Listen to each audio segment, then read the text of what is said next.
Hi everyone. This week we are talking X of Swords or Ten of Swords or whatever it's called, and that recent event that I'm sure everybody is talking about, at least on Twitter, and uh, we hope you follow the discussion. You put some comments on it. You let us know what you think about the event, about the things we say. We have a wide variety of opinions, I think, here. So I think it's gonna make for a great show into that.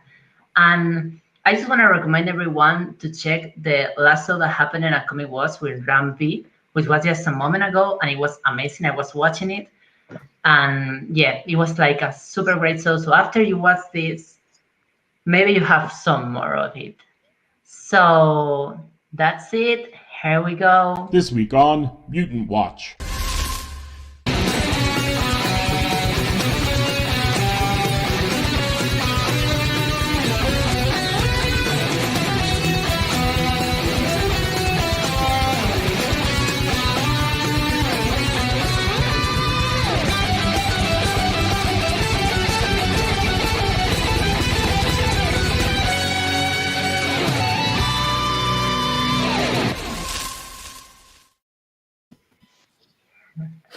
Back here. That was my first time to hear it. It's cool, Week when we debuted it, so I was like, "Wow, this is amazing." Yes, this is like we're metal now. So okay, so we have here with us today Matt, right there. Hello. Gabriel, Rose, Yeah. and I'm Luna, and the host. We're all usuals. If you watch this regularly, you know us. So, so first of all, I think for most people watching this, they're gonna have some context on the whole thing because it's pretty specific. But if you all wanna maybe sum up before we start into positive, negatives, or other things we like, or best issues, or whatever, what do you all think of this event? Like generally, what do you think it is or it stands for? Something like that. Because I'm sure it will enrich for people to hear 4 descriptions instead of just one. Yeah. So, Ten of Swords or X of Swords or whatever the hell you want to call it is about the mutants on Krakoa having to deal with an incursion from Arakko in an alternate dimension, which was the other half of the island. Lots of bad guys, lots of other mutants trapped on that island. Be very, very bad. So if they invade, so in order to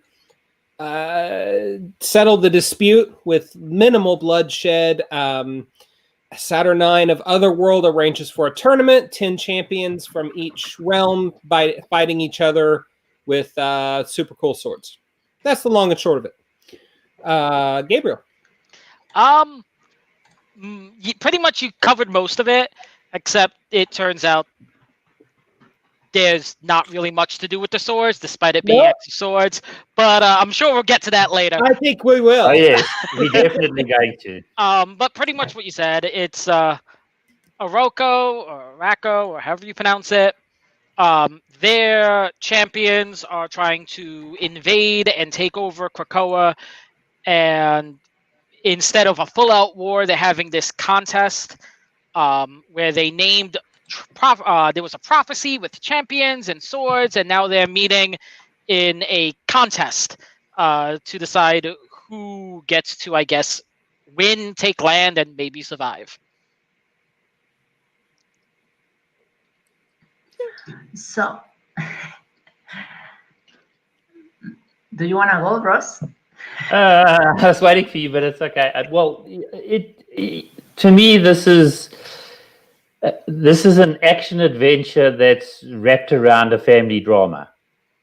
Okay, this is the story of a split family that has to find its way back to each other, but it goes through drama to do so.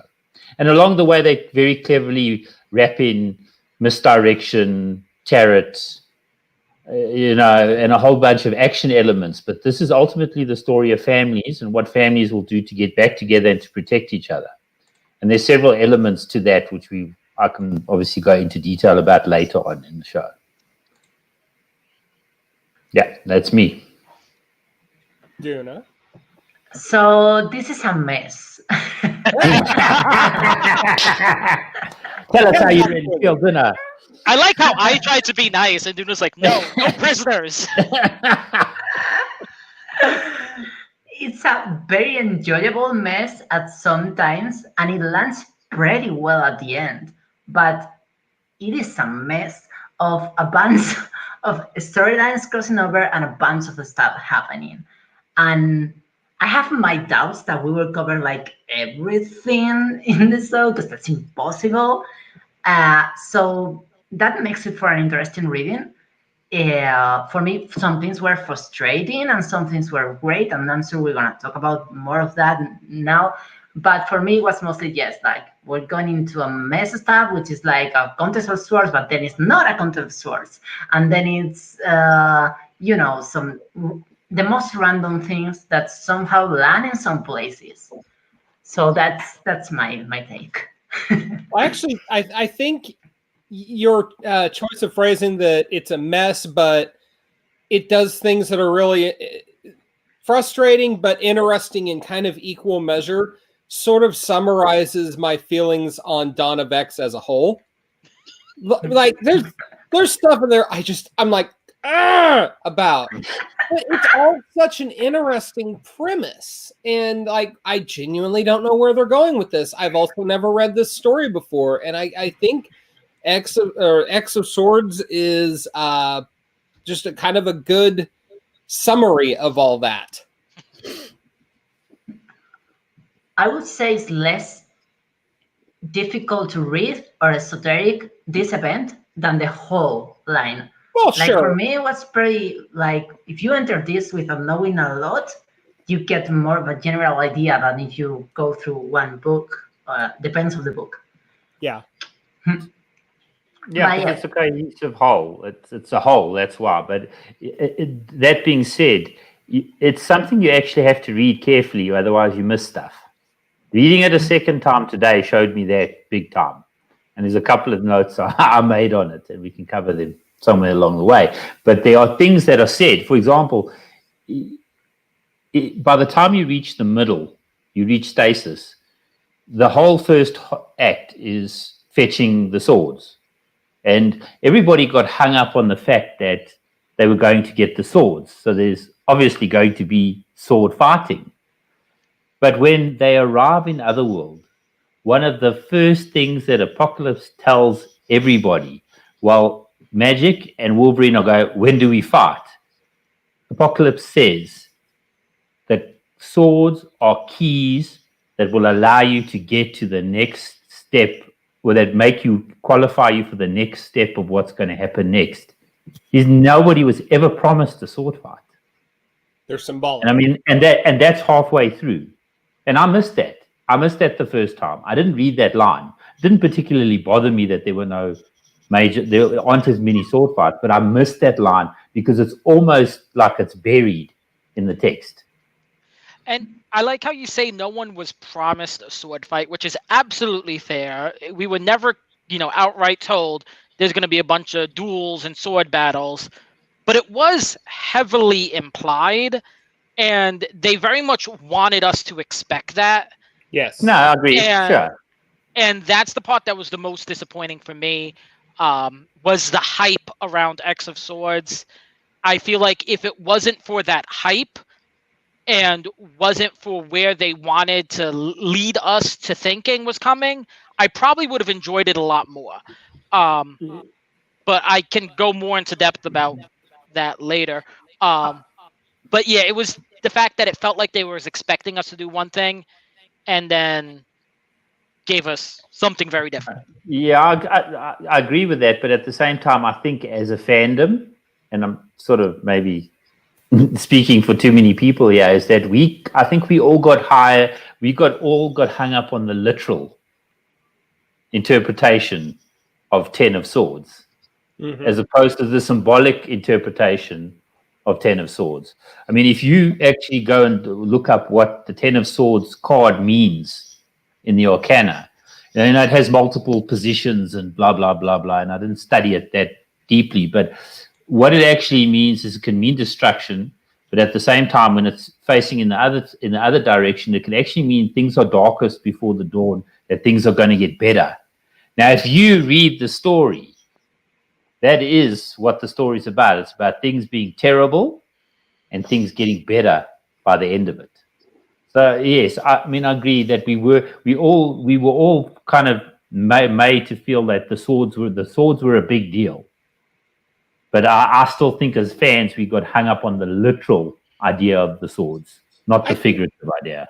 I think I agree with that, but they also went out of their way to put importance on the swords, down to giving us like bios of the swords and histories of the swords, and like all 100%. stuff that really, is a deep dive in terms of lore that didn't really wind up mattering, other than Storm has to go to Wakanda to get her sword, etc., etc. And I think that the fact that there's this other meaning behind it is really smart. It's really well planned out. But also, they wanted that misdirection. When they showed that it was going to happen, it was like everyone gets a sword, and there was that huge Mark Brooks. 100%. And yes, there's this other meaning, and that means they put a lot of thought into it. But also, they wanted us to think one thing, and then at least for me personally, what we got was disappointing compared to what it felt like they were telling us we were going to get. I think without that feeling of we're getting one thing, I think I might have enjoyed what we actually got a lot better. That's fair. Yeah. Like I totally can see why somebody would come away from this feeling disappointed. I do, and I wouldn't try to dissuade you of that opinion, and at all. Because it was a very different style of story than what we're accustomed to seeing from X-Men crossovers, which are generally fairly straightforward storytelling. Somebody killed Professor X, Genosha's out to kill the X-Men, Magneto's back, etc.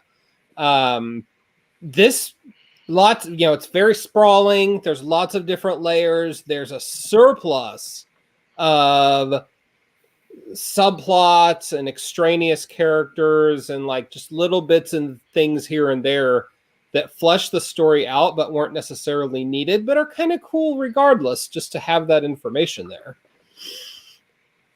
But if you wanted, lots and lots of fighting, and I don't mean to downplay that because I love lots of fighting. I read superhero comics. This probably fell a little short of expectations. Duna, how'd you feel? Yeah. I was gonna say that maybe I touch more into that later. I would have enjoyed this much more without the video game style of it, because it really, what you said about the events being usually pretty straightforward and being stories and etc., like something happened. In X of Swords, I feel like the book was telling me that. Like showing me Magic waiting with her sword, and in that kind of video game style thing, or the counting. There was a bit of that. Really felt like it was telling the story, like guiding you, but in a really literal way, like in a really that style, and it really drove me off of getting into the story and getting more confused by it in a way that I would enjoy it. That's something that happened to me with that style of telling it. Since we're talking about the structure. I can see that, and I almost wish they had gone a little bit further with that. Where it like started off with this feeling of this video game, and then we turned into a bunch of mini games. Well, it's Duna. It's like that meme that you shared a couple weeks ago. With the what we thought we were getting Mario brothers, and what we actually got Mario Party. Yeah, it was pretty much Mario Party, but then at the end of it, it ended with three issues that are really much like a storytelling. They're Yeah. telling things Yes. more, and that's something that I was like, if you're gonna do this weird thing, do more of the weird thing, like Gabriel said. But Yeah. this little bit of the weird thing for me was like keeping me away from getting intrigued, from getting like mysterious about it. Mhm. But I don't know. Maybe it's just me. I was like, I don't know if I wanna read a comic that looks like a video game. I want either more or none of it. But I'm not sure if that's. I mean, I get why some other people would be like, that's really cool, and I get also why that would be helpful at some point. So It kind of felt like it didn't decide what it was trying to tell or how it wanted to tell it at some points. Yeah. Yeah, that also comes back to pacing. Mhm. Because let's be honest, I mean, you know me, I'm overwhelmingly positive about this event, from everything from the art to the writing to everything. But from a pacing point of view, having read it in bits and then having read it start to finish today for the show, it's got pacing issues. And you know, you can only slow things down for so long before people lose interest. And I can tell you now, in the middle, it gets stuck. It gets stuck. They protract the dinner scene out just a little bit too much. It ran for a little bit too long. And I mean, I get why they did the cliffhanger between issues. I mean, I would do that too. But it just that's and I could see from fandom how the fandom were reacting to that. That's when like a lot of the negative commentary started to come out, is that it slowed down to too much of a crawl, Yeah. too little happening. And Well, and even I was a little bit at that stage like, okay, this dinner's now gone on. It was only like till an issue after that that I actually started to look at the story differently. Because if you look at it as a whole, you've already said there's a lot of complex elements. But if you sit and you look at one element, if you look at Apocalypse, who's the center of all of this, and you just follow that thread from the beginning of the story to the end of the story, with sure paying attention to everything else, it simplifies it. There's like three stories in here. There's Apocalypse and his family story. There's what's going on with Elizabeth, and then there's everything else. That's what the story boils down to at the end of the day. this makes me feel like I should have not skipped Excalibur. No, you should not have. no. Damn it.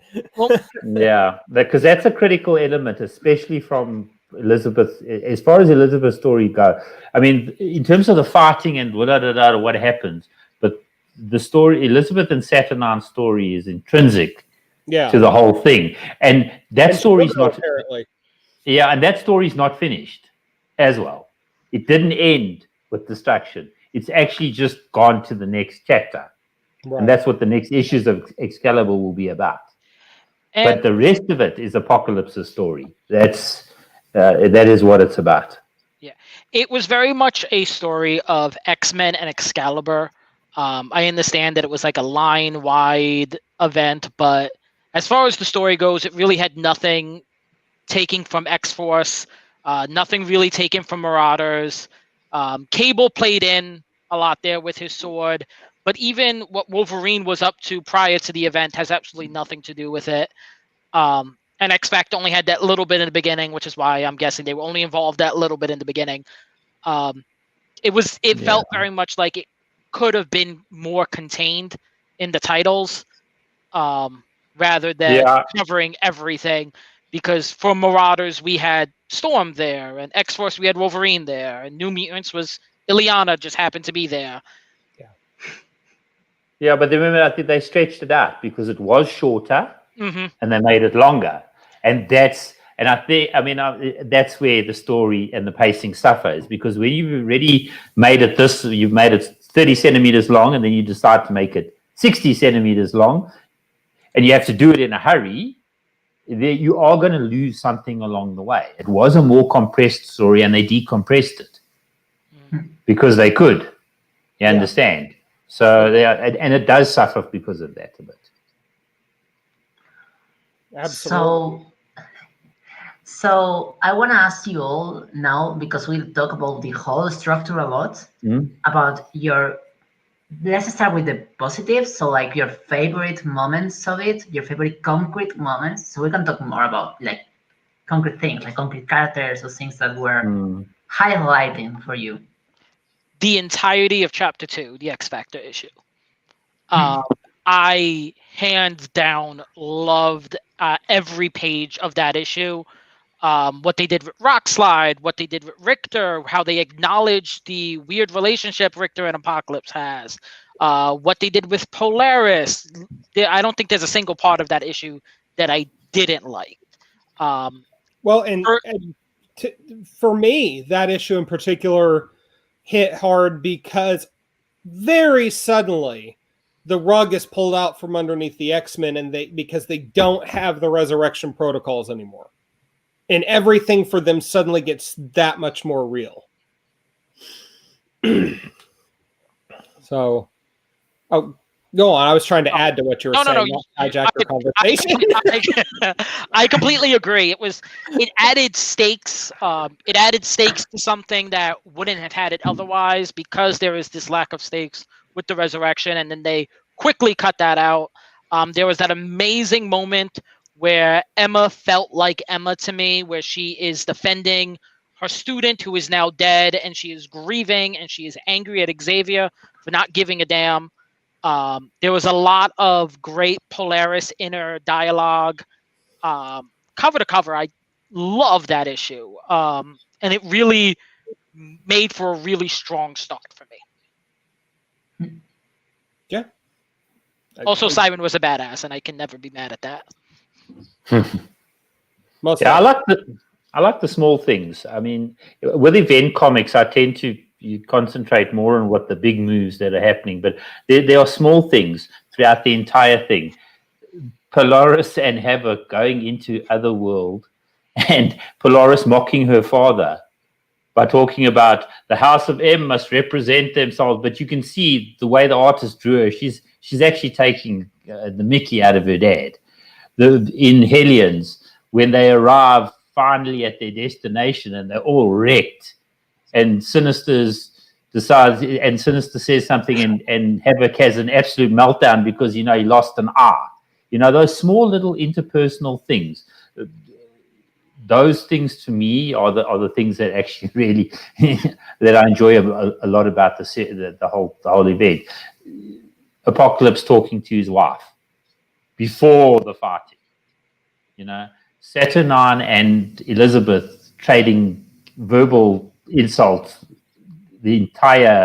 almost the entire period they interact in Excalibur. All those small things. I mean, because overall the characterization of there's a lot of characters in this event, but there's only a handful that get the deep, dialogue. Everybody else has moments. And I mean, that happens in any event because they have to focus around particular characters, because otherwise the narrative it's everywhere. Yeah. But Apocalypse is definitely, I mean, this is the best story he's ever had. Ever. And I mean, I charge anybody to, I always sit and laugh at people on the internet that say, oh, he's still a villain. Any minute now, he's going to do something bad. And I mean, you can't look me in the eye after this event and just say that he's the stereotypical villain he was in AOA. You can't do that anymore. And that for me, that's a big thing to come out of the story. Progression. Well, things will never be the same again. That being said, if you look at the end of the event, they've left more than enough room for him to come back and be the bad guy. There's enough width there. But at the same time, they didn't end it stereotypically either. And that's what I enjoyed about it. I have to say, the piggyback on what you said, Ross, my favorite aspect of the entire story was the humanization of Apocalypse.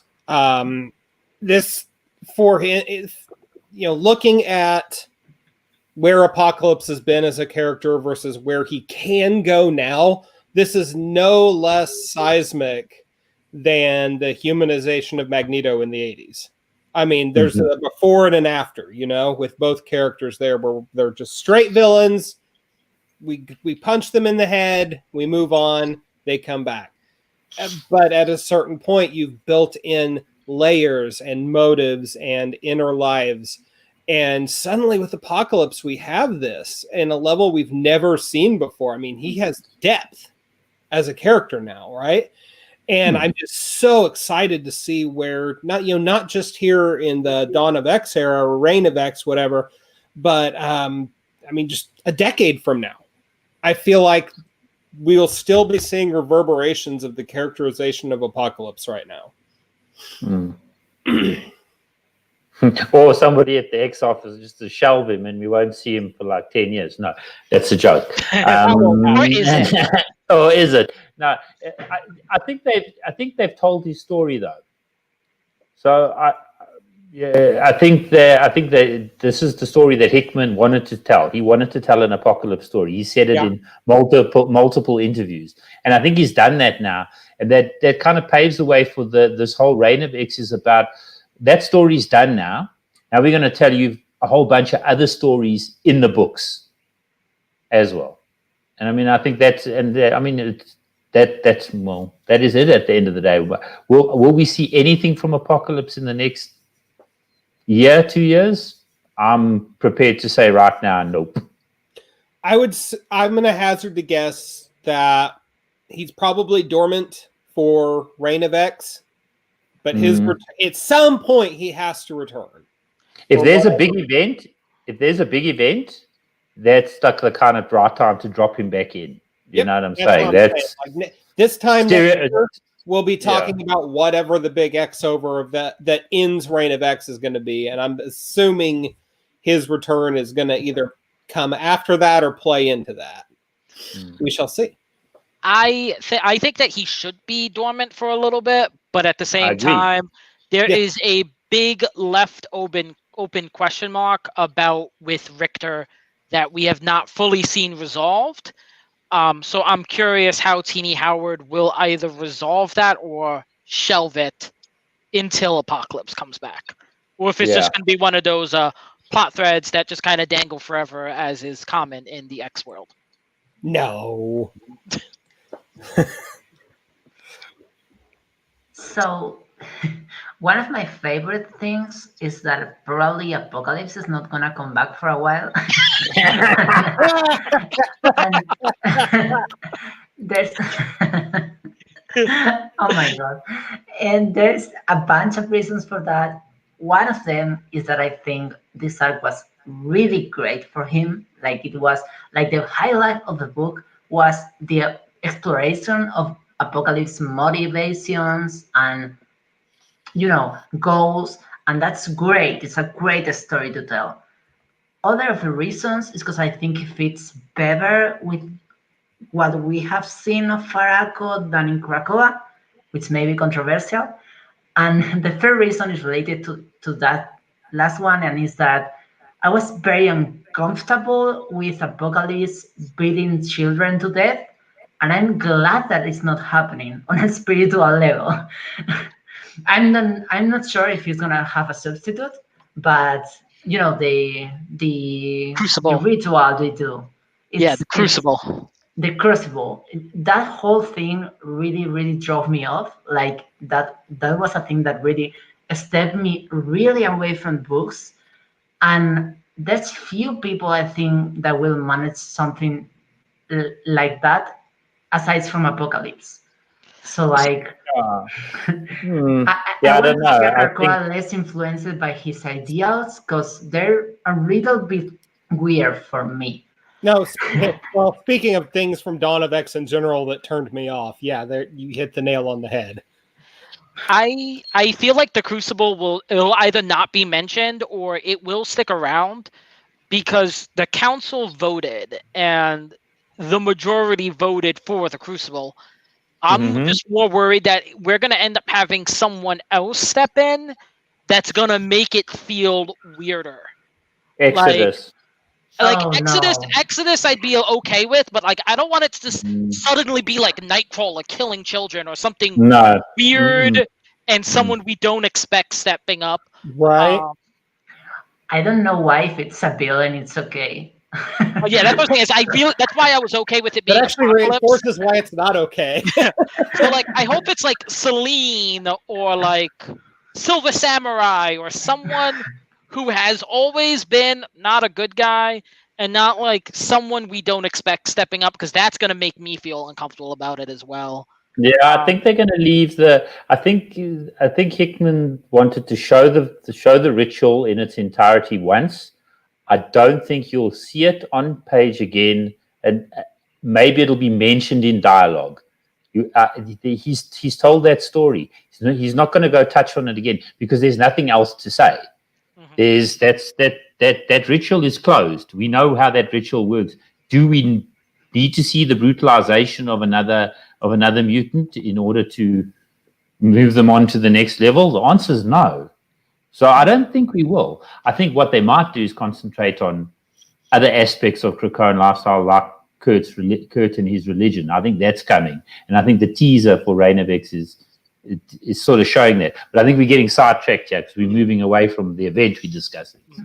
Well, to tie it back into the event of X of Swords, with Crucible having been decided by a vote, I found it very interesting where the votes fell in the second to last issue. And how, kind of using that as a prediction, it makes sense that the 5 who would likely have tried to stop the Crucible from happening to have been the entirety of the Summer Court, Jean, Storm, Nightcrawler, and then Emma and Kate. Which means that Xavier is consistently voting with the people we have called villains. And that's definitely a thing to discuss. But more important than that, and this is why I'm exceptionally excited for what happens in X-Men, the title next, is because they've actually they're looking to redefine what X-Men is. Yes. So Scott has been the good soldier, has gone back to being the good soldier.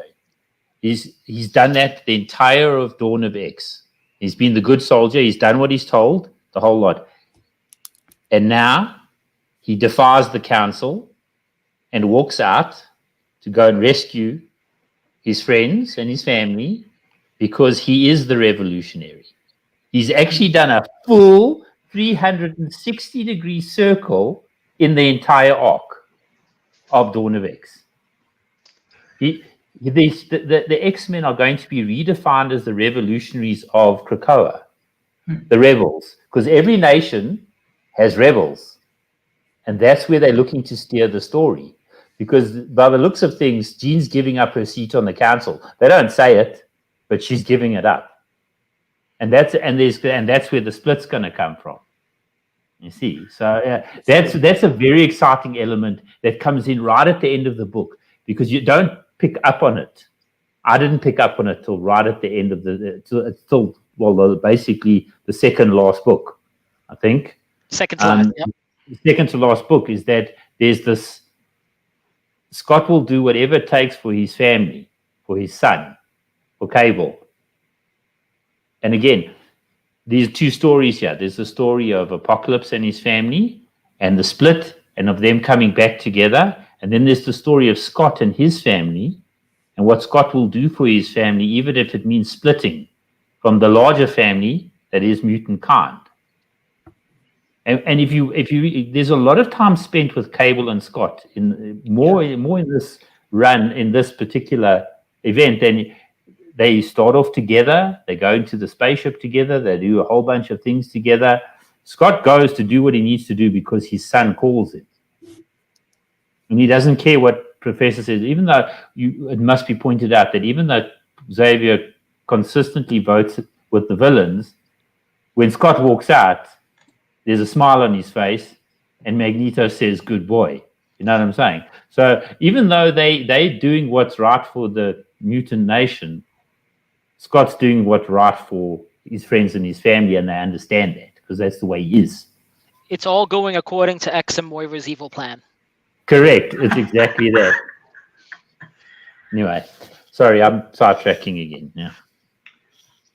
I mean, the idea of the X-Men as the revolutionaries makes me have some hope for the ethically questionable things I see, because maybe they're the ones to challenge those things. Not only Sinister and his backdoor stuff, but more of other stuff, like the Crucible or other stuff that is happening.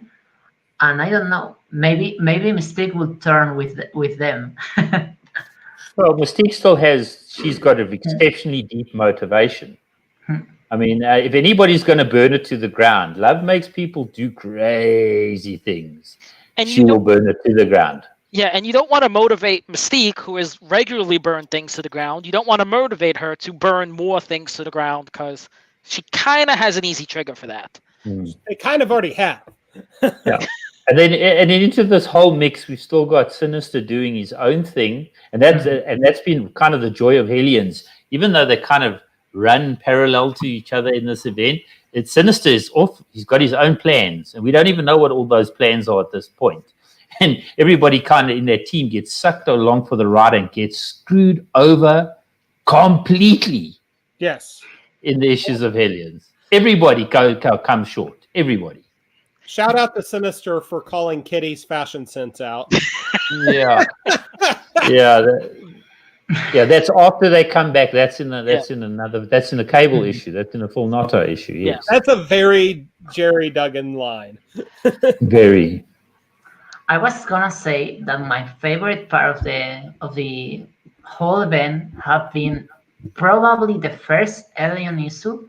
Aside from the one that Gabriel said from the X Factor issue, which was amazing, and I was like, if the whole event is like this, I'm gonna tear up. But then not. But aside from that, the first Hellions issue was really fun for me because it was a moment when I was already feeling some of the things that I didn't like about the event, and then Hellions make fun of most of them. Yes. Yeah, it runs at a tangent. Yeah, it goes off on a complete tangent. And, it's almost like a parody of the like, you know the event is gonna go and it's gonna have its phases and it's gonna do its things, but Aliens is saying we're gonna try to hack it. You know they're not gonna hack it.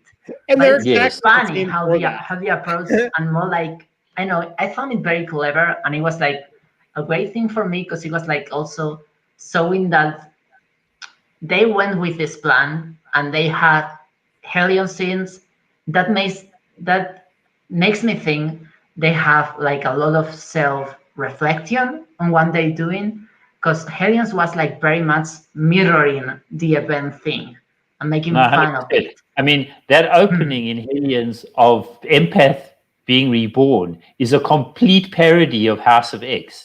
It is a complete parody of Scott being reborn and the serious to me, my X-Men. And then Empath comes crawling out. He takes a pee in the birthing area.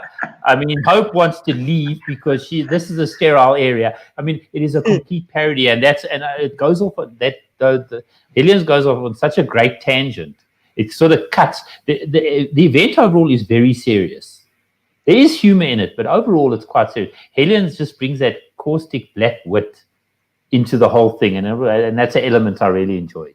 Yes. It's a welcome reprieve from the overwhelming seriousness of the story. And Hellions stays Hellions. Yes. A lot of the identity of many of the other titles in the crossover kind of gets lost in X of Swords. Yes. But Hellions is still Hellions. It still has the same vibe, the same tone, the same cast. Because they stick with one writer, you see. They don't mix the writers on the titles like they did with all the other ones, except for, I think, even Excalibur, there's a changeover at one point. I think somebody does write one other. They changed artists for the event only to Carmen Carrero, I think. Well, yeah, they changed the artists, but I'd say they didn't change the writers. Zeb writes it all the way through. And it was the same thing with X Factor, where I think it was Leo Williams who wrote that as well. Yeah, but that's one issue, and there's one issue of New Mutants as well. And Cable stays consistent, but X-Force, Marauders, and Wolverine all get a bit of a mix. Yeah. Between Jerry and Percy, they kind of mix it up as well. And that's where the identity kind of gets lost, because they've become themed for the event. They're not actually telling that separate story like Hellions is running parallel to everything else. Well, I mean, but for the purposes of the crossover, that's fine. Yeah, it's fine. It works. I mean, I'm not saying it, but I'm just acknowledging what Gabriel says about the identity of the book. It doesn't feel there's points where Marauders doesn't feel like Marauders. It feels like an event, part of the event. It's a block. You could have put any name on the top of that comic. It's concentrating on the event. It isn't trying to it's not working with its own identity. And that happens with the Marauders, with the dinner party of the Marauders issues. It happens with the Wolverine and the X-Force issues as well. They just sort of blend all the way into each other. That said, one of the other positives I want to point out is I really enjoyed Vita Ayala's Marauders issue with Storm. Yes. I understand that there is a lot of fan annoyance or anger at the deterioration between Storm and Black Panther again after all the work that was done to kind of get them back together or at least amicable. And now here they are back to kind of where they were after AVX, where they're kind of like these enemies, but not quite. And I do get that, and I understand why someone would feel that, but I do appreciate the way Vita told that story. Yes, definitely. Yeah, there was a lot of emotional weight to it. It was there for Storm, it was there for Shuri, it was there for Black Panther, and it had an impact. It wasn't done flippantly. Yeah, it had gravitas. It felt serious. It didn't feel like this was a throwaway moment. The only issue that they have now is Black Panther's coming back. They're bringing the title back. It's starting to go back to press and things. There's a continuity issue because X-Men is so far ahead and Black Panther is carrying on a story from last year. Storm is still in that story. You understand? So there is that as well. I love how Vita wrote that issue. Like the way it was handled was beautiful and great, but the idea of the issue, which was necessary for the event, I'm not sure what I think of it, because it implies a lot of things about both the Storm character and the relationship that different characters can have with belonging that I'm not sure are gonna be answered. That's my issue there. But I don't know. Maybe yes. I don't think it had to happen for the event. There were other ways that Storm could have gotten that sword. So what I'm hoping is it had to happen for whatever's going to happen next. That the reason why they have fractured this relationship is they have something planned that the relationship needs to be fractured for. Because it could have been a completely different story where it wasn't a heist story. It could have been a political story where they have to make a deal with Wakanda to get the sword. There were other ways for her to get that sword. So I'm hoping that there's a reason it had to be this way. And also the part that is kind of undoes the work of the Black Panther book, it's also something that it me a little, but it depends on where they go. Yeah. Like those concerns I have when I read it, I had concerns with what the story meant, but since it's far from done, like when you get to the end of the issue and you have Storm and T'Challa talking, it's not clear that that is not the end of that talk. It's not the end of the story. And they even reference it in the last issue when the sword goes back to Wakanda. Yeah. So that's, I don't know. It would be one of my highlights, but I'm like waiting to see what happens after that. That's something. I just thought that issue was fan-flippin-tastic and probably the best single Storm issue I've read in at least 10 years.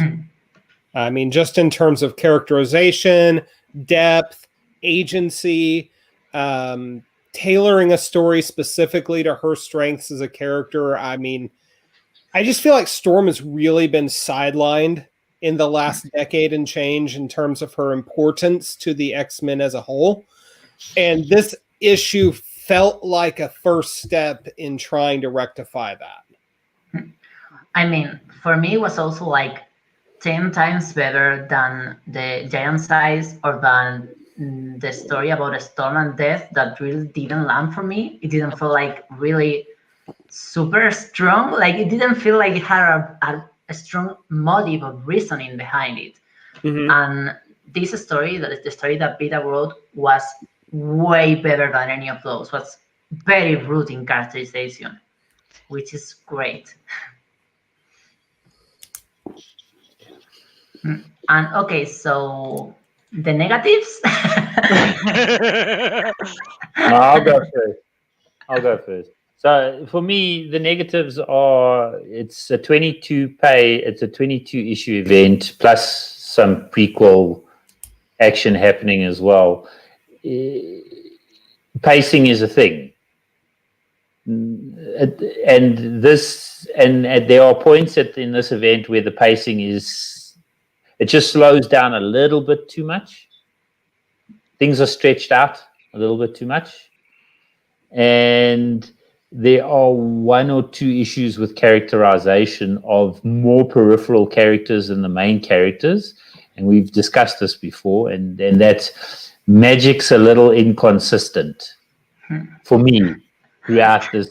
You know, I have a very, and yes, it's my definition, not the writer's definition, but I always think of magic as almost a little stoic because there's a wall in front of her. She's quite guarded. And seeing Kid Cable make eyes at some of the enemy and all the other things that go on, all fine. But for me, her characterization throughout the story is a little up and down. I mean, she has good moments. She has great moments with Doug. And she had twice, actually. She has moments before the wedding and she has moments during the just before the wedding. And interestingly enough, in the New Mutants issue, they hint at the wedding because she actually says, it's not, you're going to a sword fight, Doug. It's not like you're going to get married. Okay. That was them being clever because that was deliberate. Then later at the dinner, Wolverine says, you know who else has never been married? Doug has never been married. But he actually says a couple of other names too. But anyway, getting back to, so there are a lot of hints at what's coming throughout the actual story. But for me, magic was a little inconsistent. I mean, there's nothing wrong with the way she's drawn or anything like that. Just the art in this book, in all the books, was great. But the characterization was just a little all over the place for me. I want to add to that because that was my main big problem with the event when I was reading it.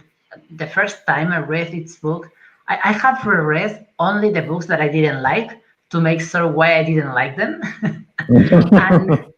and I realized a lot of why I didn't like them is because I love magic a lot, like it's a very dear character to me. And there was one week where we got magic in like the 3 books. And in each book, her characterization was different than the other. Like the way she speaks, the way, even the way the postures look, I don't know, it was very weird for me. And also like, they kind of try, especially Marauders, to make magic the comedic relief. And for me, that doesn't work like at all. Like it's just super weird to hear magic making lame jokes out of nowhere when that's, and to be fair with the people writing, I think magic has not had a strong characterizations since she came back in Ex Infernos. And I think it has gone like this a lot. Like Bendy's magic doesn't look at all like Lemira's magic from Extraordinary X-Men. Those are 2 different characters. And also from the Dead Souls magic, they're very different. So I'm to be fair, that's a problem with the character since Taken Back, not before. In the New Mutants Volume 1, that was not a problem at all. But since Taken Back, that's a problem. But here it was like very amplified for me. It was like, I can't believe they have 3 books coming in the same day, and magic feels so different, and like so different the ways she uses the words, the way the humor. I get that she can be humorous in battles, like we were discussing this before, but like in social settings, that's not like her thing. Like it never has been. So it's something weird that in Marauders suddenly, but it's not only Marauders. I feel like the other books also. I don't remember which books were the same week as that Marauders issue, but they were all different and they didn't land anywhere near the character before the resurrection. After the resurrection, I feel like that has always been a problem for her, and I have hope that someday maybe Leah Williams gets to write magic again, because she did it very well, very like before she was resurrected, but adapting to the new things. And but it was a what if issue, so I don't know. Kind of going off that, one thing that really struck out to me was Kid Cable. I'm not the biggest Kid Cable fan, but even then, he just felt weird in this book. Cable, He's regardless soft. of his, what was that? Soft. Exactly. Regardless of his age, Cable has always been competent. And from almost the beginning of X of Swords, all of a sudden he is plagued with uncertainty and he is afraid of what's to come and he hesitates in battle. And it's all these things that are making Cable into kind of emphasizing the fact that he's a kid, which wasn't done in X-Force. It wasn't done in his solo series before this. It wasn't even done in Fallen Angels. And now all of a sudden, since he needs to be so desperate that he says they're all doomed to Jean. Ironically, they end up not being doomed, but thankfully they come anyway. But he needed to be so unsure and so afraid for the reinforcements to get there on time. It felt like they changed the character to fit the story instead of writing the story to fit the character. Well, let me comment on that real quick if I could, because I actually started to give a crap about Kid Cable because of the stuff that you're talking about in this story. Like, I like the idea that he's unsure of himself, he's cocky, and it's just a different take on Cable than we've ever seen. It's him with a level of vulnerability and naivete that we've never seen before. And so because I liked his characterization so much in X of Swords, I went back and got the first 4 issues of his current series that preceded this. And that characterization you're talking about, like, really carries through. The want for approval from his parents. I mean, he's very much a typical teenager, and like, we've never seen Cable on that human level before. It's deliberate because he's Scott's motivation in this whole series. Yes. It's deliberate because he has to be. He's not a man yet. He's a boy. He's not. Yeah, he reaches out to Dad because that. I mean, that's a key plot point. You understand? Yeah. If he didn't reach out to Scott, he wouldn't come. Oh yeah, the story wouldn't. The story wouldn't have worked if his character was anything else. But the character still didn't feel like a natural progression. I think that there could have been some steps that they could have put in to make it seem like a natural progression of him losing his confidence, but it pretty much just seemed to come out of nowhere for me. Yeah, he loses his confidence really quickly. It's like in a matter of 1 issue. Yeah, he's not prepared to get his ass kicked to the level that he does, though. But he lost his confidence before he got his ass kicked. He lost. Yeah. I could even see it if they had emphasized him gradually losing it as they tested Iska the Unbeatable or the Undefeated or whatever her name is. But he starts that issue with the dinner where they first arrive at the Citadel, and he's already unsure of himself just looking at the champions of Arakko when 2 issues prior, he brought an exploding arm to a literal army of Space Knights. So, and he did that without hesitation. And then out of nowhere, there was no progression. And I would have loved, like you said, the character is much more relatable with him being afraid, but it kind of came out of nowhere. I can't dispute that. I always kind of, in my mind, I had kind of chalked it up to him being overwhelmed by the scope of the circumstances that he found himself in X of Swords.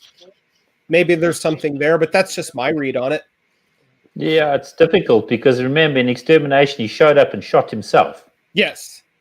Yeah, okay, even though that was a plan, but so it's hard to balance or reconcile those two things. Yeah. But yeah, I think they did it. They did it because of the sake of the plot, and we'll see what the next issue of Cable looks like because that kind of will be quite telling as to what happens next. Yeah, they can retroactively explain it where he's, they bring it up in the next issues after this because they couldn't fit it into the event or whatever. And that could change my whole view of it. But as of right now, I'm kind of, this makes no sense. Which is kind of my feeling for Kid Cable in general. So I guess I should not. Like I said, I was not on Team Kid Cable prior to. Yeah, he's like a rash though. He's like a rash though. He grows on you because I've never been into either version of the character. And since the series started, I'm actually starting to enjoy it. I think Duggan's the right person to write him, though. Yeah. And Phil Noto drawing him that's a pleasure too. So beautiful art. Yeah. What about the characterization of the opposition, as it were? I mean, out of all the Araki that we come across, I think maybe War gets probably the lion's share of the characterization along with Summoner. Everybody else is, and Genesis, everybody else is kind of peripheral because Pestilent and Iska. Yeah. And Iska gets all the characterization because she's the Omega. She's the Omega on the other side. I mean, she can't lose. And I mean, I actually wish they'd done a little bit more with her. I wish she had fought for the other side for a little bit, but I mean that didn't happen. It is what it is. But yeah, because War is constantly the hothead, pardon the pun, throughout. Always trying to do underhanded things for her family, etc., etc. Poisons Wolverine, has a problem with Solemn because Solemn killed her husband. But like Pestilence and the other one, I've even forgotten his name. They get almost Famine. Get no characterization at all. Like they literally, you see them doing things. So they go to fetch. Pestilence goes with War to fetch Solemn, but the Pestilence doesn't really get a moment to itself. But then again, if you look at Pestilence, is like the oracle for Arakko, like Polaris is the oracle for Arakko, and then they kind of do that, and after that, you really don't see them again until right at the end. Pestilence is so unimportant to the story; they forgot her gender for one issue. Well, no. The artist who doesn't read the whole freaking script just did his own number, and said artist has been retired, by the way. Anyway, moving on. Okay, so I have one comment of the characterization of the other side.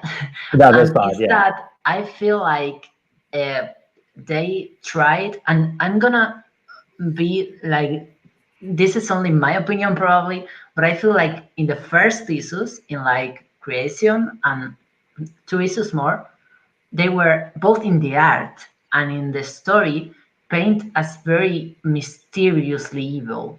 And it's really difficult to get from there to they're the family of Apocalypse. We knew they're the family before, but like try to empathize with them. It's like a really difficult road. Yeah. And I feel like they didn't spend a lot of time on that road. So by the middle of the event, I wasn't buying that they were mysterious at all because there were tons of comedic stuff involving them and etc. They didn't feel threatening. Or at least not most of them. Annihilation for sure, yes, but not all of them. But I also didn't feel like I knew them. And I feel like that's part of like trying to make them so mysterious at the beginning and so like otherworldly, both on the characterization and on the art. And that's something that really drove me off of trying to get to empathize with them because they were like painted to be like looked at from a distance. At least at the beginning. Yes, and then they try to switch you over during the dinner to the fact that this is like a squabbling family, and the disparity between this conquering bunch of four badasses taking out the Dryador and then dinner party where they squabble with each other. It is quite difficult to actually sort of compromise the two together or relate the two together. I get that. But I Yeah. think I actually enjoy them later on more than I enjoyed them at the beginning. And I I mean, wonder if like, I don't know about for you, Duna, but I also felt that disconnect with that weirdness of the storm and death scene, and I wonder if that might be part of it too. Is that's right in the middle of, are we supposed to view death as this suave, mysterious figure, or as Apocalypse's squabbling son? And it felt too weird. Like, I didn't care about death, and they're like dancing underwater, and the whole thing was just, it felt, The little Tango mermaid. of death. yeah, it felt very odd Yeah. to me. And I think that with the Horsemen in particular, we were kind of left in that middle ground of not knowing enough, but also knowing too much.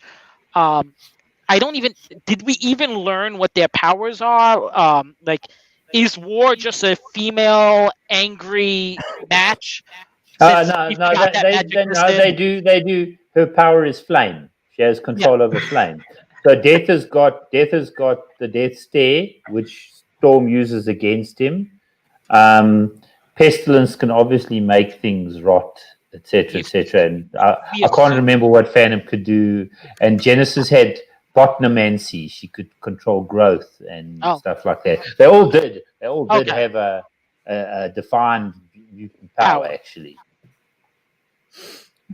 Now, you haven't mentioned the one that the whole internet's been a buzz about, and that's Pog or Pog. I'm a weirdo. He annoyed me. The reveal was lame. Well, this is the thing. I think people people liked the whole crocodilian rhyming thing. I don't think they were. I mean, it was a clever idea that they pulled him out and and that was part of the plot point. But I think more people would have been happy if he had stayed being an actual being like that than actually being a smaller individual inside a suit.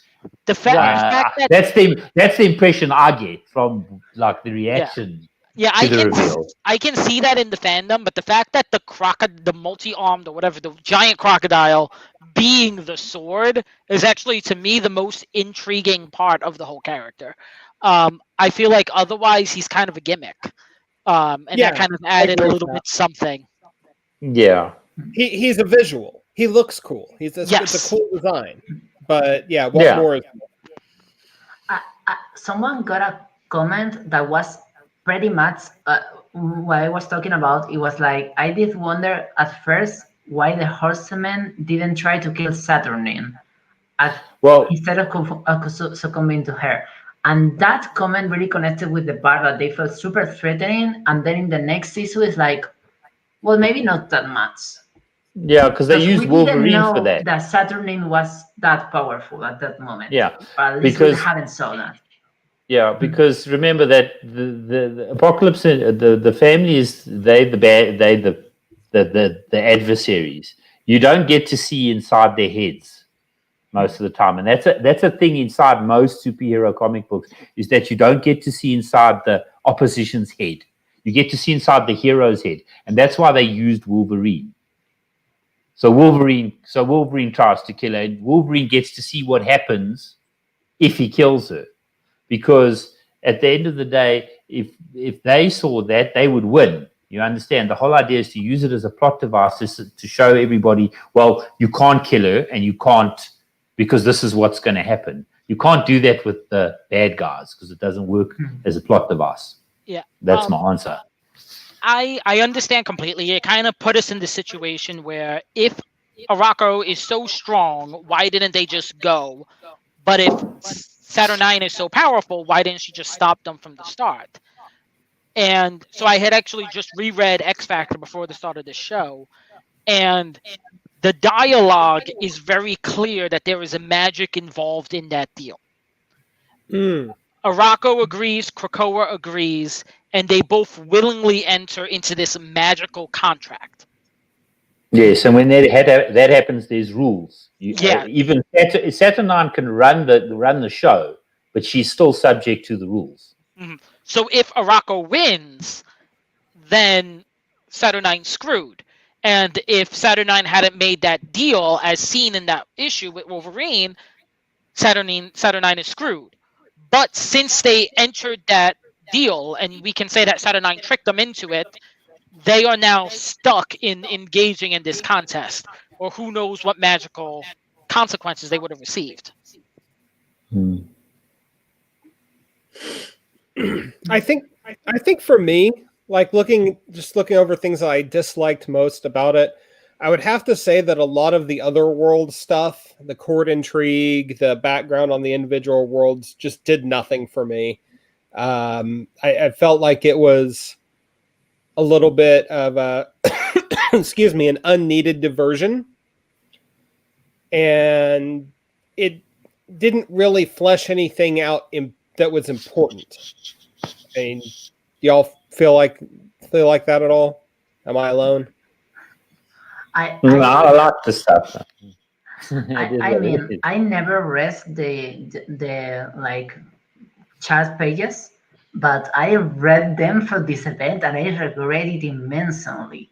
It was a lot of info dump after info dump after Yes. info dump, and when it was not info dump, it was horrible. Like I remember one that had Mojoverse things over here that were horrible, like completely horrible ideas I never want to see in a comic, and they were there, and I was like, I understand why Mojo has these ideas. I don't want to read them. Yeah, I enjoyed the pages because the info dumps. I enjoyed the information pages because there's stuff in there that if you read it, it actually tells you stuff about the story. So, for example, Mad Jim Jaspers, there's a thing where once they've had the dinner, he's writing letters or making notes about stuff that went down.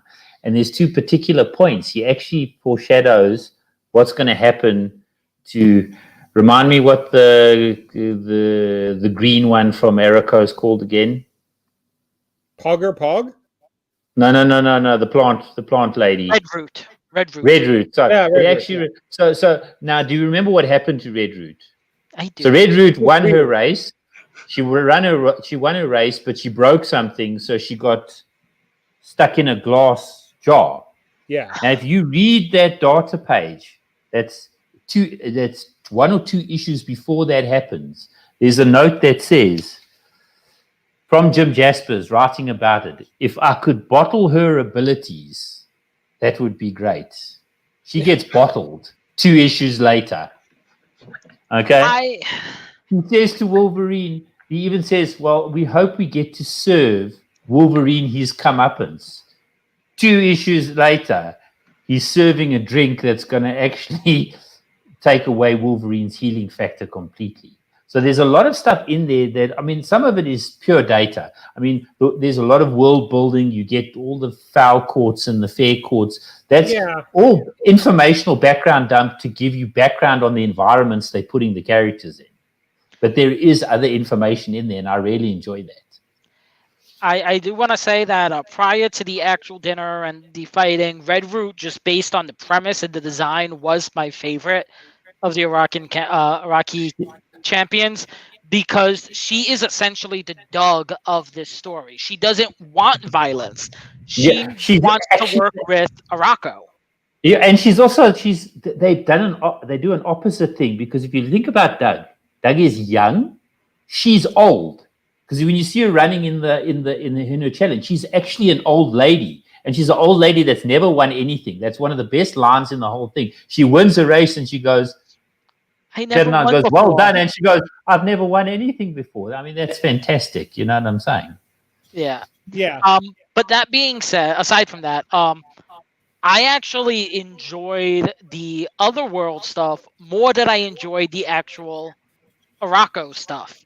And to me, it felt like the two stories, the story of Arakko and the story of Otherworld and the reforming of the Captain Britain Corps honestly felt like they were in conflict for most of the story, with the Arakko contest stuff kind of smothering the other realm stuff. So we end up getting this weird story where it's all about Saturine trying to get Brian into bed, and I hate that so Well, much. you know There's that, so much more to it but because the it is. Captain Britain Corps is such an integral part of the defense of the universe, but because all the contest stuff kind of overshadow it, it really kind of seems like it's just Saturnine want to get Brian in her bed, and not Saturnine trying to get Captain Britain, who has done so much good, back in his mantle. And the fact that it kind of made it overshadow it irked me so much, and the fact that it wasn't resolved in the ending even. Yeah, but at the same time, I mean, uh, I've seen this comment elsewhere. I mean, yeah, she was trying to get Brian back into bed, etc., etc., but she's actually in love with him. I mean, she cast a love spell. The problem is with love spells, and that's why Elizabeth died. Elizabeth dies for the spell. Because if you read on the last page of the Excalibur, it describes the spell, and one of the spell components is that a righteous hero has got to kick the bucket, and you need the pieces from the righteous hero kicking the bucket as part of your spell. Yeah, but the irony is that her spell, she thinks she's going to rebuild Captain Britain as Brian. She rebuilds Captain Britain as Betsy. So she doesn't get what she wants either. And not only does she rebuild Captain Britain as Betsy, but she rebuilds an entire Captain Britain corpse Corpse, because but that's based off of Betsy. They're all various versions of her instead of the various versions of Brian that happened before. Yeah, and that's them showing the fickleness of magic, because that Saturnine is actually, and I mean, she towards the end of the event, she provides sort of the wistfulness at the end of the event, because they do a whole Game of Thrones thing where they march. She comes marching out in front of all her subjects and things and everything else, and they describe how she's the omniversal matrix, majestrix, and she's the ruler, and she's got everything that she went after except what she wanted. Yeah, which was Brian. At the end of the day, so it's for me, it's more of her, not her. And it's not so much about her getting Brian into bed, but her actually being in love with Brian and not getting. She gets everything else that she wants. She gets summoners for different otherworld lands. She gets death inside she gets a whole bunch of benefits of this whole thing, except the one thing she really wanted. And I like that. I like that ending for her. I do. Because throughout the whole thing, she's sassy as hell. Mm-hmm. At one point she says, "Bring me Jubilee's head," and Wolverine says, "You'll have to go through me first," kind of thing. Mm-hmm. And I mean, she's confident all the way through until that point where she realizes she's not getting Brian back as Captain Britain. That's part of what irks me about Saturnine's characterization, is because she does so much. She is the mastermind behind all this, and everything goes according to her plan. But it's kind of implied to be kind of a bit of a failure because she doesn't get the man. And to me, that kind of takes away from this independent, strong character that did so much, but it was for a man. Okay, I get where you're coming from. I mean, I don't agree. I didn't read it that way, but I mean, I can understand how one could read it that way, 100%. And for me, it takes away from kind of an awesome character that they were building of Saturnine. And granted, I'm not as aware of Saturnine before this event as some other people. I've seen some issues, I've read some books, etc., but I don't know her full history. But it kind of took away a little bit for me.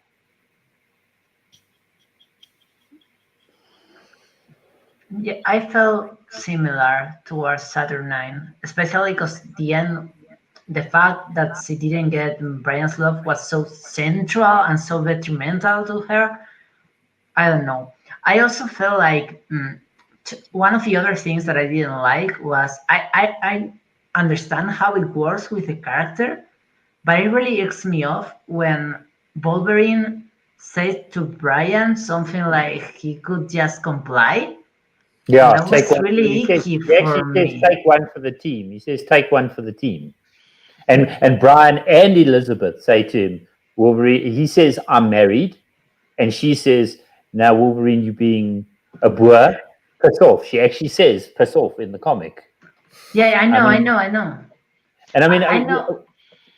I know it's that like he. kind of criticized within the comic, but it Mm, still was pretty damn like ugh, to me. Like it was a mm. really, really ill moment. If I liked Wolverine before that, I would have stopped liking him. And maybe it's because I don't like Wolverine, but to Yeah, me, that line was very, very in character for Wolverine. yeah, So and that's I'm like, yeah. And oh, I want to talk Wolverine's about being a him. pig. Surprise. Let's Surprise, continue. yeah. Yeah, but that's I think, and if there's one voice that's constant through this whole 22 issues, that's Wolverine. He is never not himself. Every single writer that writes him got him right in this event.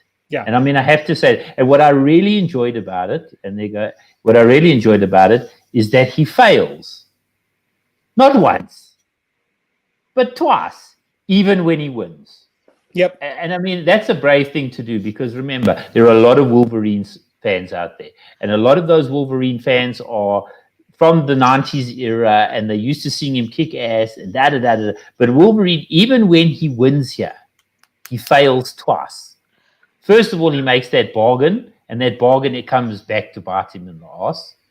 And second of all, fulfilling that bargain costs the team a point as well, Yeah. even though he wins. You see, Wolverine's losses, they, and this is once more, I'm not a fan of Wolverine, so this is probably why.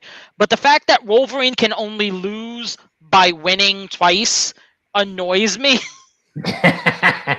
No, It's like, God forbid Wolverine actually lose in a fight. So the only way they can actually have it fit in with the doom and gloom aspect of the beginning part of it is to have the rules be against him, because God forbid Wolverine lose a fight. It's very, like you said, it is very Wolverine. And that Wolverine X-Force double issue, which could have just been one issue, Yes. I was not a fan of those issues because it was very, very Wolverine. Uh, which is probably great if you're a Wolverine fan, It but was, yep. Yeah. it was so Wolverine, and I'm like, can we just get to the ending? But you're right, he was very consistent through the series, so me being annoyed by him throughout the series is a good thing. It's par for the course. It means everything's normal. Exactly. I want to say that I think in every issue that Wolverine appears, Benjamin Percy is writing. I think in every issue, and Well, it's Benjamin Percy and Terry Duggan, they actually shared yes, writing yes, they duties on. serve, but I feel like it's very online with Benjamin Percy's book. Like it's very constant in the character. There are characters that are not constant at all, but Wolverine is. So that's true. And I wish that those two Wolverine issues would have been after Storm's Marauder and New Mutants. So we didn't have them after the first chapter because it was really a thing that really struck me like afar from the books because I'm also not a big Wolverine fan, but also because there's two continued issues just before we had the beginning. It's like and now a lot of Wolverine. Yeah. And, I think and I wish we had. I don't wish they didn't have done it, but maybe placed it after the New Mutants and the Storms issue, so it was less. I don't know, less overwhelming. I think that would have been worse for me because after the Storm and the New Mutants issue is when the dinner happened and the pacing really started to lag. And I think having a double Wolverine issue that could have been one issue would have just extended the lag. But that Okay. being said, we ended up getting this amazing the first 2 issues are amazing. Yeah. And then for me, we hit the snag of the double issues. And then we get back with being good with Marauders and the emotional depth of the New Mutants. And then we get this lag with the dinner. Yeah. And then, Pacing. And then all of a sudden Yeah. you get to the fights and it's boom, boom, boom, boom, boom, boom, boom, boom. well, you say fights very loosely. Fight. The, Yeah. Fight. Yeah, I love the Fine. A disagreement. marriage, an arm wrestle, a race, Gorgon having sex with a boulder. Hey, listen. They had a dance off too. Damn it, and a fashion show. did. The question that Magic felt very like that was one of these moments that I was like out of the page completely. Like, what have you done here? When Magic answered a question and failed because he was like so. Yeah, That was that's like the- that's not Magic. that's too comedic and too easy. She would take her answer very seriously. But I mean, in amongst all of that, there's some really good ideas in the competition. But you either like the idea of them not having sword fights and doing all these other weird things. Well, I actually really did. I mean, I love those issues. I mean, the fight between Summoner and Wolverine is amazing, just from an art point of view. Yes. It's amazing. And for me, that's the best issue out of the whole series from an art point of view. Pepe Larraz, we know, is amazing. But Joshua Cassara on that particular issue, drawing that whole scene, those pages are amazing. I do want to go back, and I don't know if this helps you at all, Duna, but technically, Magic won that arm wrestle because Porg cheated because the rule was an arm wrestle without swords, and Porg itself is a sword. So Magic got cheated. No, so she should have won that. I meant and in the end, Krakoa would have won anyway, regardless of what happened with Annihilation. He didn't even wait for the 1 count, though. He didn't wait for the 1 count. She was going 3-2, and he threw his arm before 1. So technically, he cheated anyway. Either way, he cheated, and Magic won. Magic won both her fights against Porg, and I may or may not end up getting hate mail from all the Porg fans coming my way. I'll take it. It can join my AOA hate mail. Before we pass to other thing, I want to say the moment I hate it more, because if I don't say it now, we're gonna get too much time with this. And the moment I hate it more was Gorgon's death. Mostly because they try to make us care about Gorgon of all people.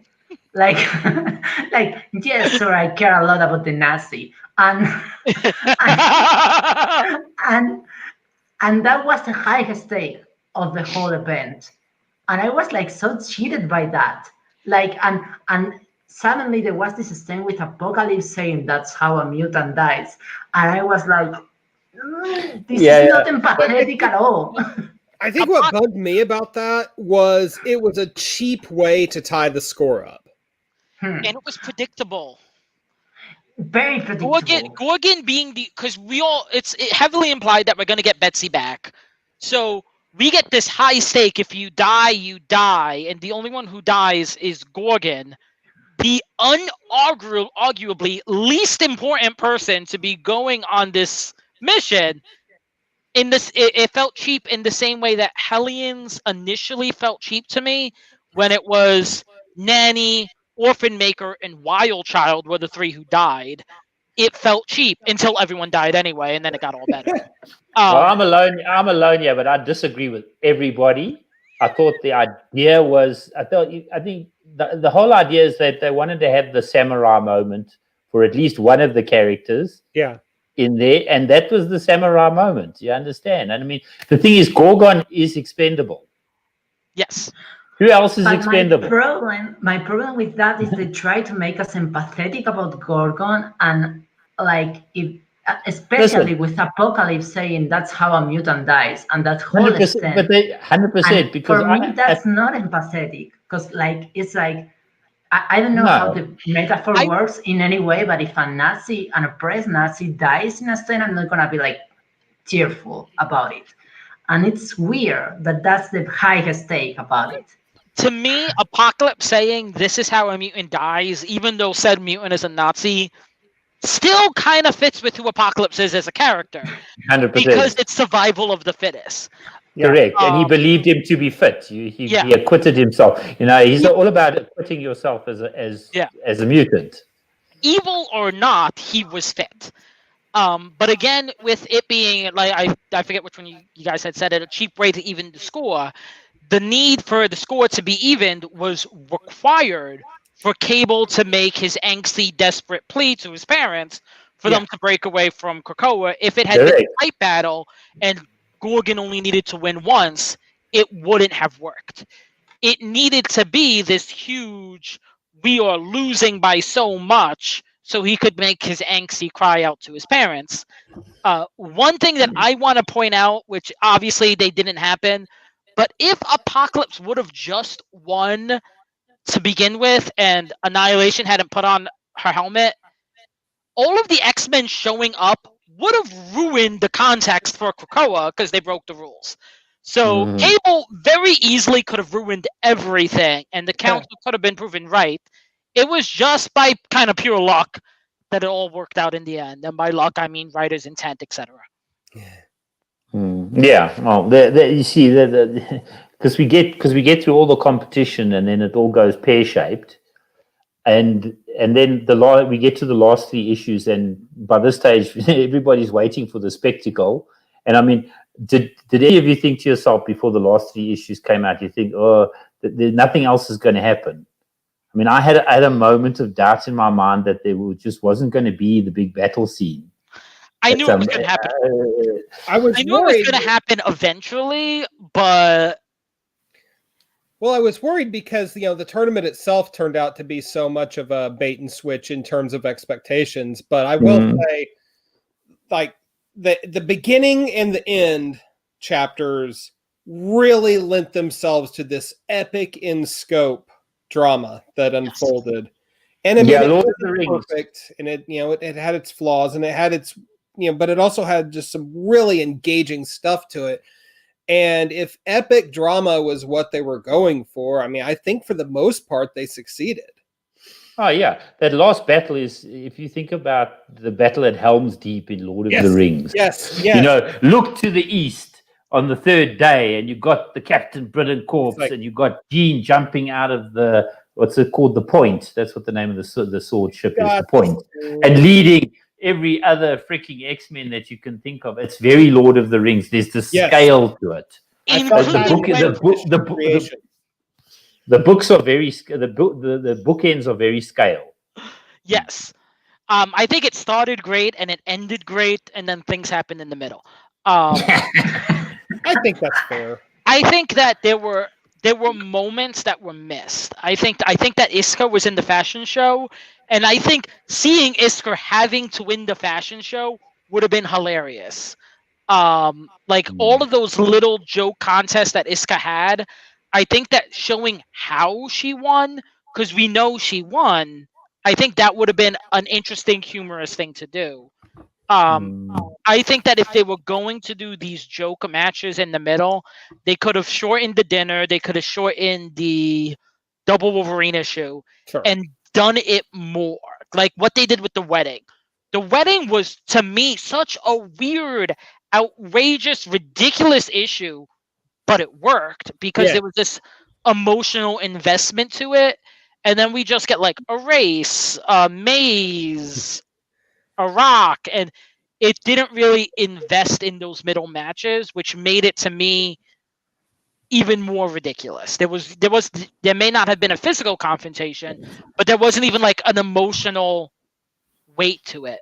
Yeah, because you can't. It's hard to make a connection with a small panel this big. Exactly. Yeah. So I think if they would have done something like Storm, even though she is drunk off her ass, strutting the runway, like that would have been something. But it felt like that piece was missing. So they didn't fully commit to the kind of outrageousness, the spectacle of the middle. Yeah, if I can speak to that, is that it's got to be a balance with the writers of doing these clever things that surprise you, and doing the traditional stuff that makes fans happy. And I think they had a lot to. They had stretched out the dinner and so much other stuff that they had gotten to this point. I think they got to this point and realized we've got a lot of stuff to show, and now we're going to have to condense it. And that's why I take my hat off to Benjamin Percy because and to Joshua Cassara, because to draw Wolverine issue and that following X-Force issue where all the competition happens, that's a massive amount of information to go to put into the two issues. And he had to pick certain things to focus on. So they picked the fight with Summoner, they pick the thing in the crooked market. And the reason they picked the thing in the crooked market is because Saturnine. What's important about that is Saturnine's exchange with Brian. The actual competition is not important there. It's that exchange that's important. And I think that's why the middle stuff irked me. Is like you said, they needed to pick between subverting expectations and giving the fans what they want. Yeah, and there's a balance issue. But then what they gave, at least from what I've seen in like social media and whatnot, what they gave wasn't really what the fans wanted with the extended dinner and the weird pacing.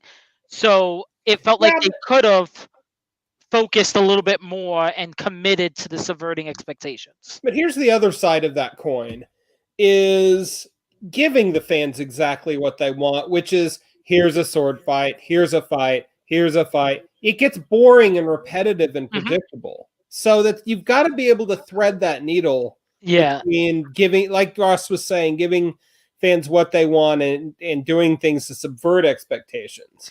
And I didn't feel like it found that balance, and it may have just been because of the extension of X of Swords.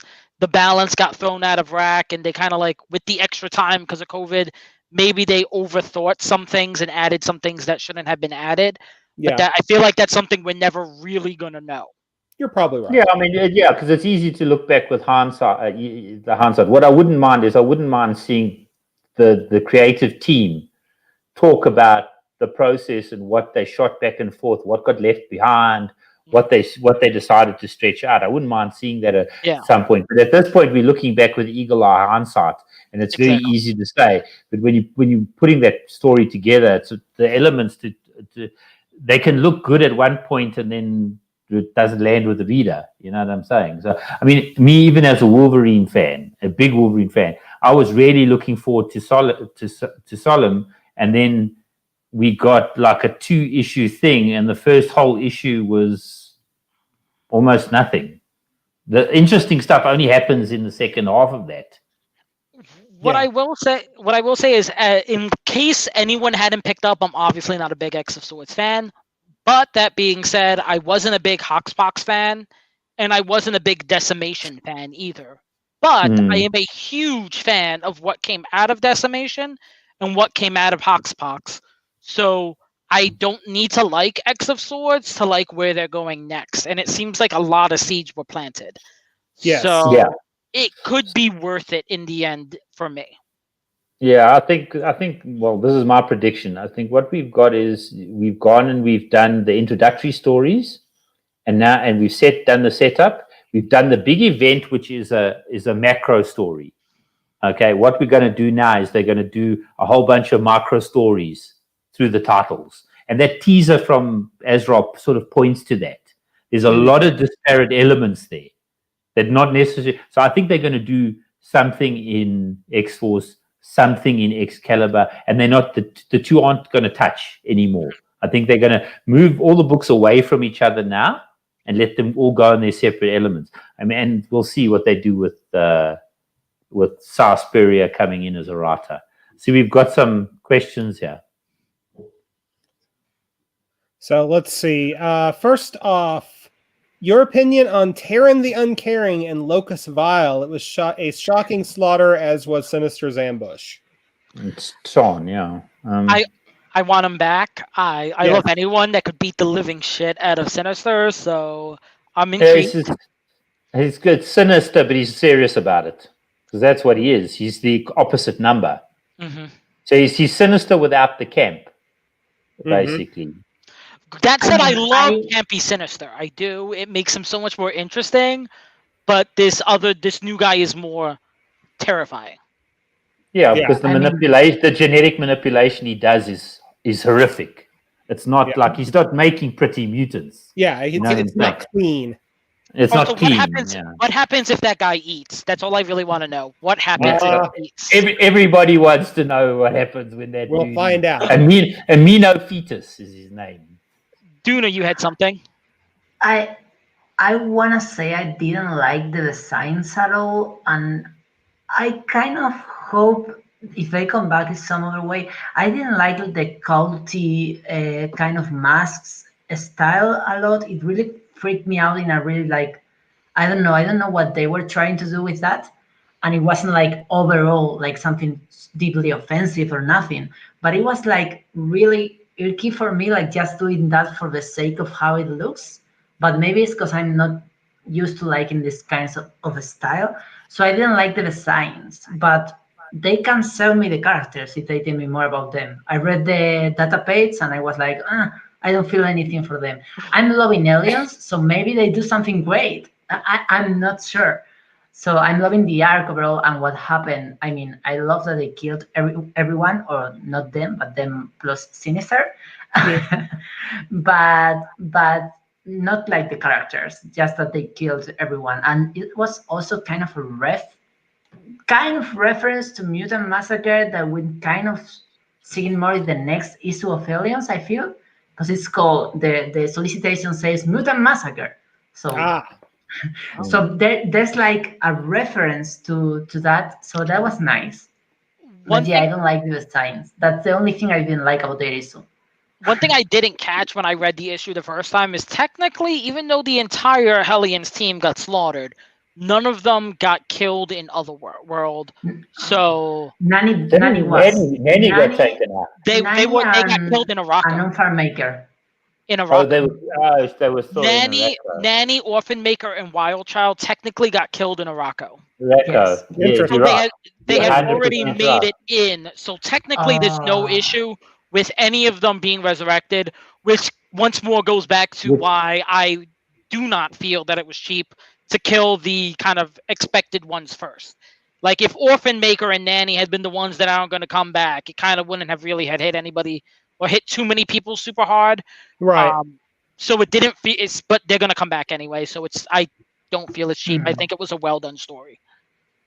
Let's see. Our next question, also from John Dorsey, was: will Amenth now watch Krakoa's back in shadows to protect the islands from all the enemies? Xeno, Mikhail, Rasputin, horticulture.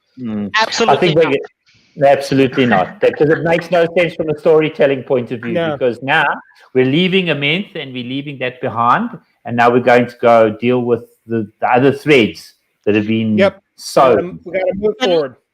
Unless, and I'm going to put this out there, unless them watching Krakoa's back ties back into what I had mentioned earlier about that kind of weird place they left Richter and Apocalypse in.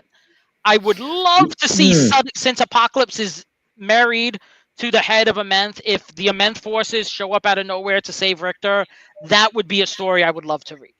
But in general, I think they're going to just kind of leave Krakoa alone for at least a couple of years. Yeah, because it looks like, based on the solicitations, Rick's back with the rest of the team. Yeah, going to go look for Elizabeth. I'm basing that purely on a cover, but still, yeah. So maybe down the line we'll see that, but I doubt it. Okay, so I was gonna ask you all what you think will happen next, but we already covered that. Well, there's some interesting openings left. We have 2 seats on the council unaccounted for. That's a big one. And we potentially have a what are they called? Commandos? Whatever Gorgon was. We potentially have we've got a his captain. base A captain. He's a captain, that's the word. He's a captain. Well, we might have 2. Whatever Because if Scott loses his position, that's 2 captains. So when they walked, like they could kind of retroactively go back and take that away from Scott. With them going, they never said that Scott's captain position was at risk, but they did explicitly state that Jean would be losing her council seat. Correct. And that was the choice she made. So we have at least one captain spot and at least 2 council seats open, and I think that's an intriguing place about where Mm-hmm. Krakoa can go going forward. You're going to see some interesting power shifts within Krakoa, I think. Particularly since the voting has been so close, with it seeming like it's 5-7. The good guys and the bad guys on opposite sides, so to speak. With Xavier siding with the bad guys, as That's Ross not an pointed out. that's not an air quote situation. Xavier is evil, and I will stand by that till I die. Well, Yeah, the worst situation is that Magneto is doing everything is an air joking. quote situation. You misread me. So that's it. I think we're gonna have all of the books saved a lot. Like New Mutants is going to Vita, and yes. Totally down with I'm, that. I want. I'm gonna review that. I would have I loved said it it on if camera Ed now. Brisson had stayed on there by himself, but Vita. Yeah, I'll take Vita. I'll take Vita on that. I did enjoy some of the things Bryson was doing. Bryson was on New Mutants, right? I'm not making that It up. was him Yeah. and alternating with Hickman. Yeah. And I that did it. Yeah. killed the pacing. I did enjoy what Bryson did on New Mutants, particularly in relation to like Boom Boom. I did enjoy that, but I'm also very excited for Vita to be on New Mutants, Oh yeah. and so excited to see what they do there. I want to know what the next book's going to be. Are they going to stick Spurrier on a current book, or are they going to do another book? Because he's definitely writing something. It's And confirmed. hopefully with Legion. Well, everybody's saying that. It's but gonna I have don't know. Legion. I don't know. Well, and- Legion is on the cover, so it's possible. It's on the Particularly cover. since he wrote Legion so well. Legion, sorry, he wrote Legion so well. But I kind of agree with you where I feel like that's not what we're gonna get. I hope it's X Corp because they got Monet and they got Warren in their teaser, and I really hope it's X Corp. There's no reason it can't be both. We could have Legion in an X-Corp book, which I would That's love. interesting. I'm just we spoke about it last episode, with the problematic writing we've had of Legion in the past. I am worried about him coming back, but I know that Cy Spurrier has done well by him. So that's one of the reasons why I'm hoping he's writing him. More so because I'm afraid of anyone else writing him at this point. Same. Okay. And I also hope he writes it. I hope it's not a Legion title. I hope it's Legion coming to another title. A team book. Because Yeah. I've seen Yeah, like you're not Spurrier getting a has done solo a book. lot of things with the Legion solo, with X-Men Legacy. You're not getting a slash solo Legion book. solo. But I feel like it's better that he, with the knowledge he has about the character, brings it to a You're book. not getting. Yeah, it'll be a team book because you're not getting a solo because they've said they're not interested in doing solos for a while. So I think it's the team book for sure. It's kind of I've heard rumors that there's big things for Storm planned. So I've kind of been curious if we might be getting a Storm solo, if anything. Yeah, they said they've got exciting things planned for, but that's all they kind of dangled that that's going to carrot. be an outgrowth of the. You got shots cats they and did. she's got people. So yeah, I think that there's a lot of interesting things coming, and hopefully Kurt on a book. You got Sword coming up by Al Ewing. Yes. That looks very promising as well. And it brings that's gonna tie into King in Black first. Yeah. So get ready to eat some Simbai oats for a couple of months. My only sadness with Sword by Al Ewing coming out is that Sunspot isn't part of the team, because I desperately need Al Ewing to write Sunspot again to take the bad taste out of my mouth of Sunspot from New Mutants. Okay. So I'll roll it back to you. Okay, so this event, X of Swords, scale of 1 to 10. Honest opinion now. Or you can do a scale of 1 to 10, or you can rate it. Where do you rate it in terms of X-Men events? Above what event and below what other event? Your choice. Oh, that's tough. It is tough. Overall, added together? No, well, either or. So either do 1 to 10 if you're not sure. I think we can do 1 to 10. It's easier. Can You can I rate? you want us to do a list of events right now? No, We've done that episode. yeah. No. Okay, so on a scale of 1 to 10, how do you rate the event? So 10 I- being the best, 1 being the worst. Can I rate the first two and last two together and the rest separately? Is that an option? Go ahead. You're just needlessly complicating this, sir. Well, Yeah. the beginning and the ending, I say, is a solid like 9.5. It starts strong, Okay. it ends strong, it has stakes, it has emotion, it has climactic scenes, it has suspense. It has literally everything I would want from an event. Okay. Everything else in the middle, I'd say, is like a 6-ish. Okay. So what's that? If you aggregate that, if you add Hold on, the I'm two working on it together, right you're probably now. going to come It's at like like an 8. 8 and It's a like half. an 8. It's like an 8. Okay. 8, maybe 7.5, because I was nice with the middle issues. Mm. A 5. Overall, yeah, good, yeah, Yeah, it comes out to 7.7. No, 7.7, no, a a 6, 5. a 6. A 6. A Okay. 6, because I Matt? have issues that I would have put a 3 or a 4, Mhm. and I have issues that I would have put an 8 or a 9. So 9, very few issues, more like 8 or Expected. 7.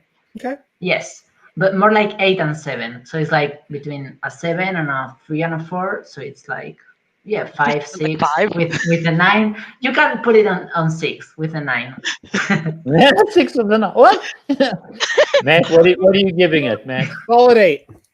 You're giving it. Okay. Considering it So, was 22 chapters long and bloated and somewhat sprawling and all over the place, I think pretty good. Like if you take all those Okay. those negative dings and aggregate them in there, and I'm still giving it an 8, that means my enjoyment level was high.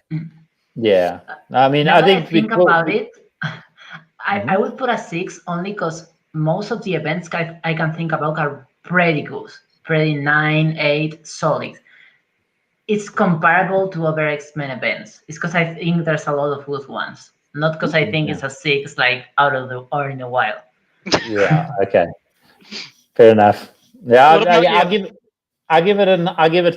I'm not going to give it a 10. I'm going to give it a 9.5 because there isn't a single bad issue of art the whole way through, in my opinion. Okay. I can agree with that. Yeah. The only thing that saves it from gets rid of the 0.5 is it is protracted and it does have pacing issues. Yeah. But overall, and as an event, as a spectacle, it succeeds on all fronts, beginning and end. But as a meta commentary on family drama, it's probably one of the smartest things I've actually ever read. There you Just go. from that aspect, and that I give it 9.5. So we have 6, 6.5, 8, And 9.5. 9.5, and then we did get John Dorsey in the comments again saying a 9. Yeah, So it seems like it averaged out pretty good, all things it considered. did. Yeah. It did. Nothing below 7.5, nothing. more or less. Yeah. And for a 22 issue event to come out especially with readers with short attention spans these days, that's not bad No, it's not. at all. And it signifies a level of coordination in the X office that we just have not been accustomed to seeing in recent For years. several And- years, yeah. That's true. I am going to augment my score in hindsight, and I'm going to bump it up to a 7 purely because someone other than Leah Williams acknowledges that Gwenpool is a mutant now. So In at least 2 panels. In at least two panels. She comes in with everyone, and she And joins she's with the fighting gun with Domino. barrage. Yeah. So That's it. everyone with the gun is all together. So I think that's worth at least half a point for simply acknowledging that continuity change. Listen, So they even threw Amazing Baby into that fight. So, Yes, Oh, they did. I missed Amazing Baby. Thank you. Amazing Baby is in the group shot. Yeah. Anyway. Well, that was all today. It was very few time, and and we have exciting things coming up. We'll keep you all updated. Yes, Follow we do. us in Watch the Mutants at Twitter and Facebook, and something else. You can Oh, check let's out give some of us. our reviews. Our reviews are on the Yes, site we if you want reviewed to check that out. the whole event, so that's a sure thing if you want to know the notes and where we put the notes.